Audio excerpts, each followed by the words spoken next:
Moin Moin, hallo und herzlich willkommen zu einem neuen Video hier auf meinem Kanal. Und heute gibt es hier eine Runde Shakes and Fidget.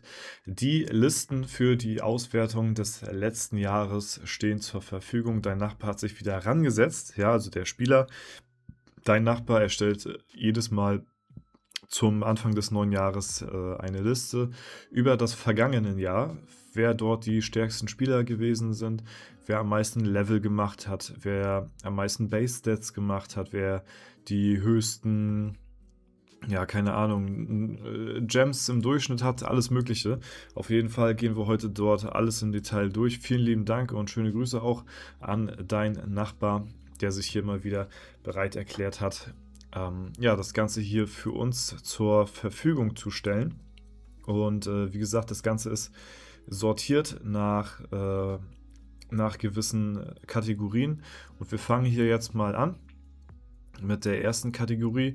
Und zwar haben wir die Basissumme bzw. die Gesamtsumme an Basis-Stat-Punkten, also danach quasi sortiert, wer die höchsten Spieler sind, also nicht wer die meisten Basispunkte in dem Jahr gemacht hat im letzten Jahr, sondern wer zusammen summiert die meisten Basispunkte hat.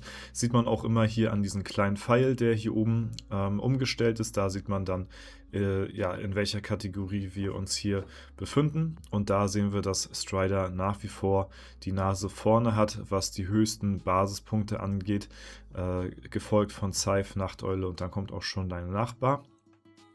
Ja, das sind hier übrigens immer die Top 300 Spieler weltweit. Also es geht hier immer nur bis zu Spieler 300 wird das hier gewertet. Und ich glaube, bei den Basispunkten, da brauchen wir uns selbst noch nicht großartig suchen. Also basispunkttechnisch sind wir ja auf Platz 77 weltweit. Das geht noch voll klar. Ich hätte mich jetzt dort eigentlich schlechter eingeschätzt, weil wir halt dieses Jahr sehr viele Stat-Punkte in Total Stats gemacht haben. Aber halt basistechnisch, ja, haben wir eigentlich fast genauso viel wie jedes Jahr gemacht, würde ich mal so schätzen, also so Durchschnitt halt. Ne? Aber wir befinden uns hier in den Top 100 mittlerweile mit meinem F9-Char. Und das ist natürlich ganz cool. Ich scroll mal hier auch einfach so weiter durch, die Top-Spieler mit den meisten Basispunkten weltweit. Vielleicht entdeckt sich hier der ein oder andere von euch auch. Ansonsten, ja, ich weiß gar nicht, wie ich das am besten verlinken soll, weil das ist hier auf Discord, beziehungsweise von Discord kopiert. Einfach mal im Discord-Server überall nachschauen. Irgendwo werden die schon zu finden sein, denke ich mal. Ja, und wir scrollen hier weiter durch und scrollen hier weiter durch bis zum 300. Spieler. Schauen wir mal, wer sich hier noch alles unter den Top 300 hier so befindet. Ja, und dann war es das hier auch gewesen. Ja, der letzte Spieler hier, MacGyver, mit 491.000 Basispunkten. Dann kommen wir zur nächsten Kategorie. Und das finde ich persönlich ist mit Abstand die spannendste Kategorie, denn hier haben wir die gewonnenen Basis-Stat-Punkte, die im letzten Jahr, ja, zusammengetragen worden sind. Also hier haben wir nicht die Total Stats, also mit Equipment, Edelsteine mit einbezogen alles, sondern wirklich die effektiv verskillten Skillpunkte. Das mit Abstand wichtigste eigentlich hier in Shakes and Fidget, dass das immer relativ gut bespielt werden sollte, weil das ist das, wo es am Ende des Tages drauf ankommt. Wie immer kann es natürlich auch sein, dass Spieler Gold aufgespart haben von dem Jahr davor und haben das jetzt erst dann in diesem Jahr genommen, wodurch dann, ja, Basispunkte natürlich über dem Durchschnitt möglich sind, so wie zum Beispiel hier mit 216.000 Basispunkte. Das heißt, es wurde 216.000 Mal in diesem Jahr auf diesen Skill-Knopf gedrückt, so, ne? Das ist natürlich schon sehr viel und natürlich auch weit über dem Durchschnitt. Ich sag mal so, jemand, der so 632 plus ist, also am Goldcap, der sollte so zwischen 120, 130, 135.000 pro Jahr dann schon so machen, wenn er dann alles mehr oder weniger perfekt spielt. Und alles, was jetzt so da drüber ist gut. Alles so dazwischen ist halt so Durchschnitt, ne? Tatsächlich seht ihr schon, dass ich mich unter den, ja, fast Top 30 weltweit befinde, aber nicht mit meinem Main, sondern mit meinem F24-Account, mein schwächster Account eigentlich aus der Holzfällerhütte, der jetzt gerade mal eine Stufe 646 hat, hat hier die meisten Skillpunkte bekommen, was ziemlich komisch ist. Und ich mir persönlich so vorstellen kann, okay, ich mache ich mach ja auf meinem Main, lege ich ja alle Dungeons und auch alle Sandsturmgegner und sowas alles, ne? Das habe ich auf meinen Krieger teilweise nicht gemacht und auf meinen Battlemage mache ich es gar nicht. Ja, das heißt, so viel Skillpunkte können dadurch nicht hinzugekommen sein. Und das ist immer das, was ich erwähne, dass ich auf meinem Main-Account wirklich durchgängig immer Pech habe beim Gold-Event. Anders kann ich mir das nicht erklären, weil ich spiele ja alle meine 3 Accounts gleichermaßen gut. So, ich hole jeden Tag, ne, also wenn ich mich einlogge, dann logge ich mich quasi gleich in alle 3 Accounts nacheinander ein und hole da alles ab. Also ich verpasse nirgendwo was. Im Gegenteil, auf meinem Main, da spiele ich ja sogar World Boss Legendary Dungeon so, dass ich da das meiste Gold rauskriege. Das heißt, rein theoretisch müsste ich auf meinen Main am meisten Gold gemacht haben. Aber ich sag's euch, wie es ist. Und ich habe es bestimmt dieses Jahr schon 20 Mal gesagt. Ich habe durchgängig Pech beim Gold-Event auf meinem Main. Auf meinen anderen Accounts habe ich viel mehr Glück. Zum Beispiel auf meinem Battlemage oder auf meinen Krieger. Da rolle ich so häufig ein 5er-Pasch Gold zum Gold-Event oder am Glücksrad drehe ich da, keine Ahnung, 5 mal Gold auf meinen Main. Da habe ich aus 80 Spins vielleicht 1 oder 2 Mal Gold und habe ja, übelst selten jetzt vielleicht dieses Jahr 1 oder höchstens 2 Mal ein 5er Goldpasch gehabt zum Gold-Event, wenn überhaupt, ja. Und das war halt auch einmal on-stream gewesen so. Deswegen, ja, mehr ist es nicht. Und ich sag's euch, das häuft sich über die Zeit lang, ja. Ich beschwere mich da immer wieder, ja, das gleicht sich irgendwann aus. Ihr seht ja, wie sich das ausgleicht oder ob sich das nicht ausgleicht. Mit meinem Holzfäller-Account haben wir hier die gewonnenen Base-Stat-Points haben wir hier 129.000, also sagen wir mal roundabout 130k. Ja, und wenn wir jetzt mal runter scrollen, dann gucken wir uns das mal einfach an, wo hier eigentlich mein Main-Account ist. Da, wo viel mehr Wert drauf gelegt wird, viel mehr reingecashed wird, viel mehr gemacht wird. Aber ich sag's euch wirklich so, wie es ist. Es sind diese Gold-Events, die mich ins Verderben treiben. Und ich hoffe sehr, dass dort auch mal irgendwann das Glück auf meiner Seite spielt, dass da auch wieder ein bisschen mehr Glück auf meinem Main-Account zurückkommt. Weil, wie gesagt, ich kann mir das anders nicht erklären. Mein Main wird besser bespielt als mein Krieger-Account. So, ne? Und hier kommt jetzt erst mein Dorzer F9-Account, also mein Main hier quasi mit 123, sagen wir 124.000 Stat-Points im Vergleich zu meinem Holzfällerhütten-Account mit 130k. Also das soll mir mal wirklich jemand erklären. Ja, ich cashe viel mehr hier rein und mache weniger Basis-Stat-Punkte, obwohl ich alle meine Accounts gleichermaßen bespiele, was Alu angeht. Ich habe da auch die gleiche Spielweise. Ich hole da auch gleichermaßen die Goldgrube ab. So, also eigentlich die wichtigsten Features. Das sind die Gold-Events, wirklich. Ich sag's euch, so wie es ist. Und das läppert sich auf die Zeit. Ihr seht ja hier schon, sind das 6k Skill-Points einfach mal mehr. Einfach nur, weil ich hier Pech habe auf F9. So, obwohl, ne, wir hier World Boss und LD und sowas alles richtig krank durchballern und auf den anderen Accounts nicht. Naja, so viel dazu auf jeden Fall. Dann gehen wir hier noch weiter runter. Ich habe hier schon gesehen, mein Battlemage-Account ist hier auch noch in den Top 300.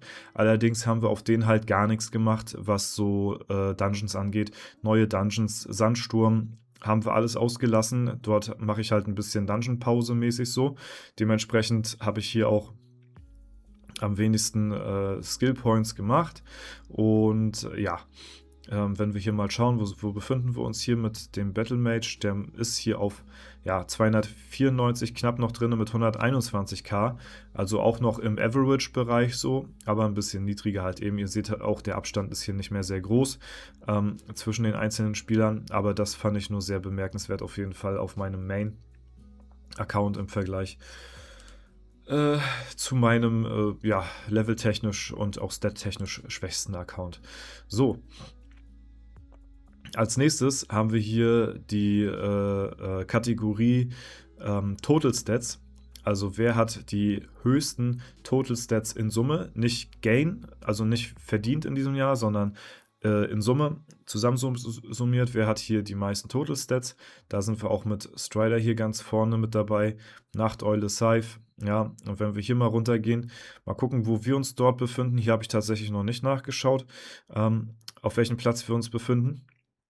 Aber wir haben uns ja halt eben neu equipped, haben ja auch sehr viele Stat-Punkte dazu gewonnen. Wir sind hier leicht aus den Top 50 weltweit raus, aber befinden uns mit dem Main-Account hier immer noch auf Platz 54 weltweit, der stärksten Spieler überhaupt. Und das ist natürlich immer noch eine sehr gute Performance, sag ich mal so. Haben hier jetzt 1,276 Millionen Total Stats zusammensummiert. Und ja, das ist auf jeden Fall, da bin ich definitiv mit zufrieden. Auch hier können wir nochmal ein bisschen weiter durchscrollen, uns die Top 300 hier einmal im Detail anschauen, wer hier noch sehr viele Total Stats insgesamt hat. Und mal gucken, ob ich hier vielleicht auch schon mein Battle Mage sehe oder nicht.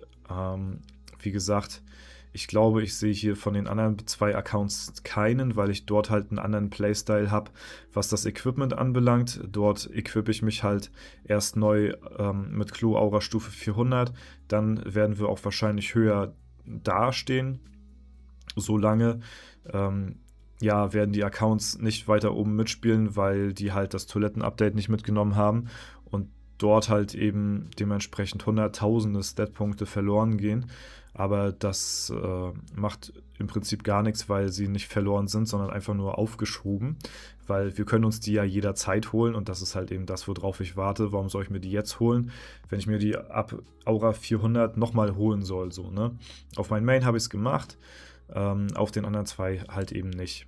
So, dann haben wir jetzt hier einmal die Spieler, die am meisten Level gemacht haben dieses Jahr, also nicht die höchsten Spieler, sondern die am meisten Level gemacht haben.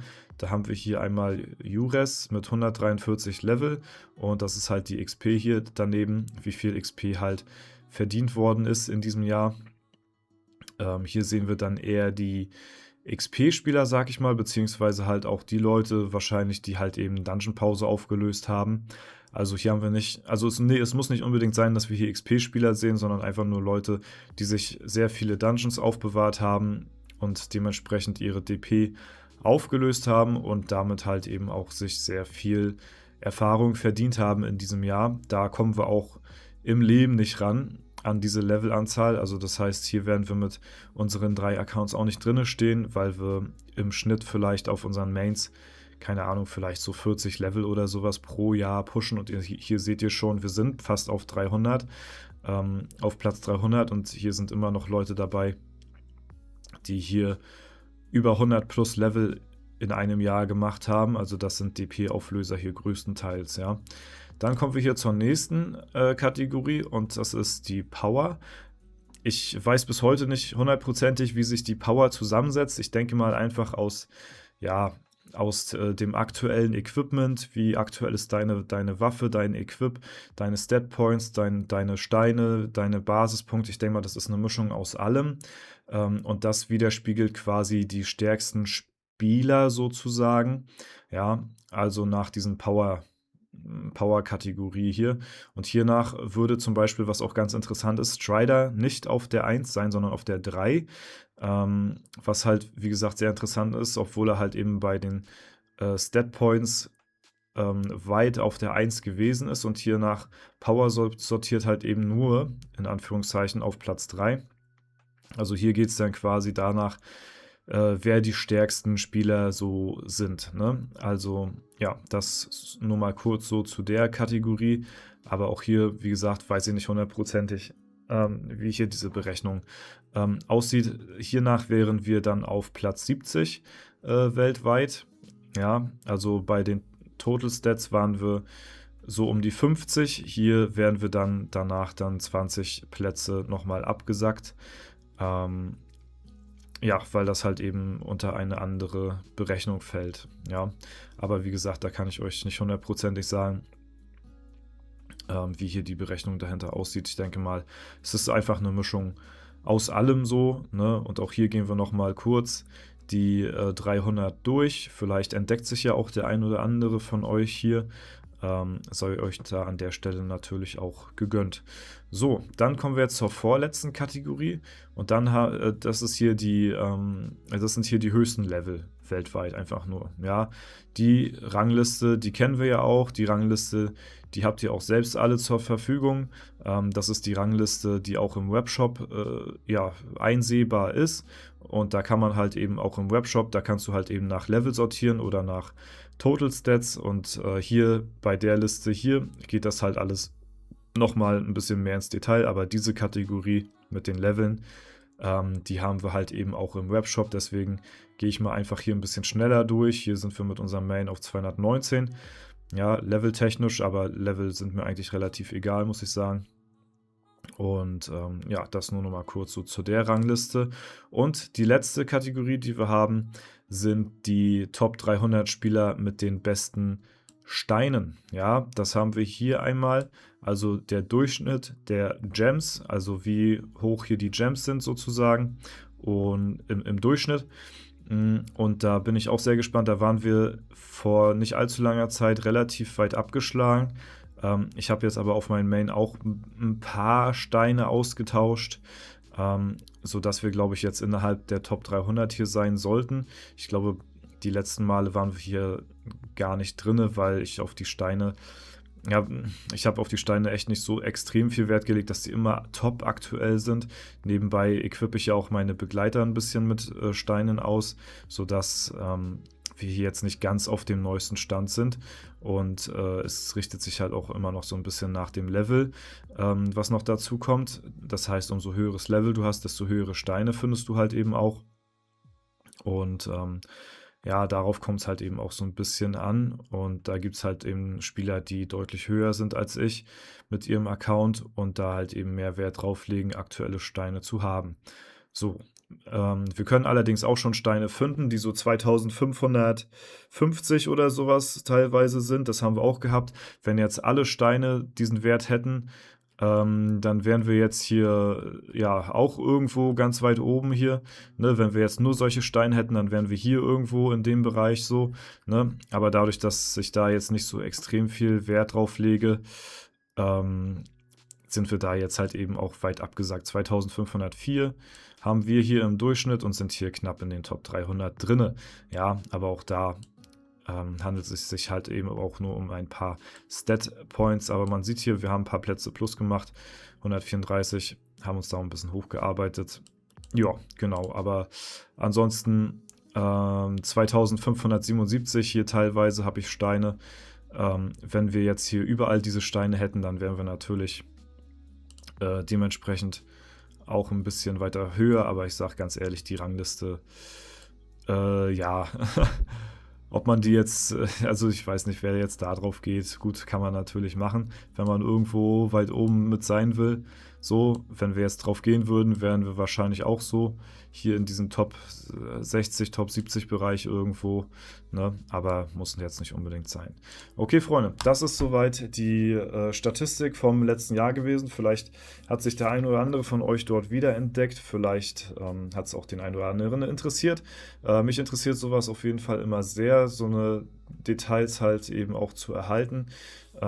Dadurch, dass ich halt auch nicht selbst viel mit SF-Tools mache, finde ich das halt immer sehr cool, dass andere Leute das dann halt auch machen und wir uns dann dort auch dann wiedersehen können. Ne? Bis dahin soll es soweit gewesen sein. Wenn es euch gefallen hat, lasst gerne eine Bewertung, Kommentar dazu da. Ansonsten wünsche ich euch noch einen super schönen Tag. Vielen Dank fürs Zuschauen. Haut rein und bis zum nächsten Mal.